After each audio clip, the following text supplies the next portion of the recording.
ហេតុការណ៍យន្តហោះទម្លាក់គ្រាប់បែក B-52 Transitor Forest បានជួបគ្រោះថ្នាក់ធ្លាក់នៅរដ្ឋកាលីហ្វ័រញ៉ាបណ្ដាលឲ្យមនុស្សទាំងអស់នៅលើយន្តហោះចំនួន8នាក់ត្រូវបាត់បង់ជីវិតយន្តហោះ B-52 នេះជាយន្តហោះដែលប្រចាំការនៅមូលដ្ឋាន Port San Antonio សហរដ្ឋអាមេរិកហើយត្រូវបានបញ្ជូនទៅមូលដ្ឋានទ័ពអាកាស Edwards ក្នុងរដ្ឋកាលីហ្វ័រញ៉ាដើម្បីធ្វើការអាប់ដេតប្រព័ន្ធរ៉ាដា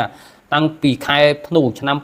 2025បន្ទាប់ពីដំឡើងប្រព័ន្ធថ្មីរួចការងារបានចំណាយពេល6ខែហើយបានចាប់ផ្ដើមជើងហោះហើរសាឡបងនៅថ្ងៃទី15ខែមិថុនាឆ្នាំ2026នៅលើយន្តហោះមានមនុស្សសរុប8នាក់រួមមានអ្នកបើកយន្តហោះបុគ្គលិកកងទ័ពអាកាសអ្នកសង្កេតការណ៍និងអ្នកជំនាញរ៉ាដាពីក្រុមហ៊ុន Boeing រហូតដល់ម៉ោង11ព្រឹកយន្តហោះចូលប្រចាំការធម្មតានៅម៉ោង11:20នាទីយន្តហោះបានចាប់ផ្ដើមហោះឡើងត្រឹមតែ8វិនាទីខណៈកំពុងឡើងដល់កម្ពស់ប្រហែល60ម៉ែត្រឬស្មើអាគារប្រហែល20ជាន់ក៏កើតហេតុការណ៍ដែលអ្នកបើកមិនអាចគ្រប់គ្រងយន្តហោះបានក្បាលយន្តហោះបានធ្លាក់ចុះយ៉ាងលឿនហើយបុកដីយ៉ាងខ្លាំងតួយន្តហោះបានសង្កត់ចុះតាមក្រោយបណ្ដាលឲ្យស្លាបយន្តហោះដែលជាកន្លែងផ្ទុកប្រេងបែកខ្ទេចខ្ទីប្រេងជាង100,000 លីត្របានហូររាជពេញដីហើយបង្កឲ្យមានការផ្ទុះយ៉ាងខ្លាំងអណ្ដាតភ្លើងអាចមើលឃើញពីចម្ងាយរហូតដល់ផ្លូវ highway ដោយរូបភាពដែលយើងបានឃើញក្នុងព័ត៌មានគ្មានអ្នកណាម្នាក់រស់រានមានជីវិតពីហេតុការណ៍នេះទេមានការសន្និដ្ឋានចំនួន2មូលហេតុទី1គេគិតថាអាចពាក់ព័ន្ធនឹងការផ្លាស់ប្ដូរប្រព័ន្ធរ៉ាដាថ្មីដែលមានរចនាបថនិងយន្តហោះចម្បាំងជំនួសប្រព័ន្ធចាស់ដែលប្រើម៉ូទ័របង្វិល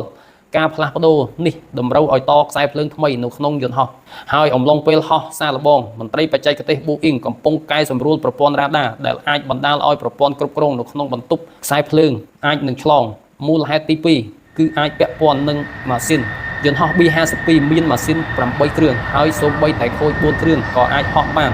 គេសន្និដ្ឋានថាប្រហែលជាមានម៉ាស៊ីនណាមួយខូចហើយបំណែកពីកង្ហារឬសម្បកម៉ាស៊ីនបានប៉ះទៅលើស្លាបយន្តហោះបណ្ដាលឲ្យប្រព័ន្ធខូចហើយបាត់បង់ការគ្រប់គ្រងសំណួរមួយដែលមនុស្សជាច្រើនសួរគឺហេតុអ្វីអ្នកបើកមិនលោតចេញតាមពិតយន្តហោះ B-52 មានកៅអីបាញ់ចេញសរុប6កៅអីខាងលើមាន4កៅអីសម្រាប់អ្នកបើក2នាក់និងបុគ្គលិកអេឡិចត្រូនិកនិងបុគ្គលិករ៉ាដា2នាក់ទៀតពេលបាញ់ចេញគម្របខាងលើនឹងបើកចេញមុនហើយកៅអីនឹងបាញ់ឡើងលើចំណែកកៅអី2ទៀតនៅខាងក្រោមសម្រាប់មន្ត្រីទម្លាក់គ្រាប់បែកនិងមន្ត្រីកំណត់គោលដៅដែលប្រើប្រព័ន្ធបាញ់ចុះក្រោមតាមបាតយន្តហោះប៉ុន្តែក្នុងស្ថានភាពនេះយន្តហោះមានកម្ពស់ត្រឹមតែ60ម៉ែត្រនិងកើតហេតុក្នុងរយៈពេលតែ8វិនាទីប៉ុណ្ណោះដូច្នេះមិនមានពេលគ្រប់គ្រាន់សម្រាប់ការបាញ់កៅអីចេញឡើយមកដល់ពេលនេះសហរដ្ឋអាមេរិកនៅមិនទាន់សន្និដ្ឋានមូលហេតុពិតប្រាកដនៅឡើយទេហើយមានការសន្និដ្ឋានថាក្នុងការហោះសាកល្បងនេះប្រហែលមានអ្នកបើកតែម្នាក់ប៉ុណ្ណោះដែលកំពុងធ្វើការខណៈមនុស្ស7នាក់ទៀតអាចកំពុងអង្គុយវាយកតេនៅលើយន្តហោះ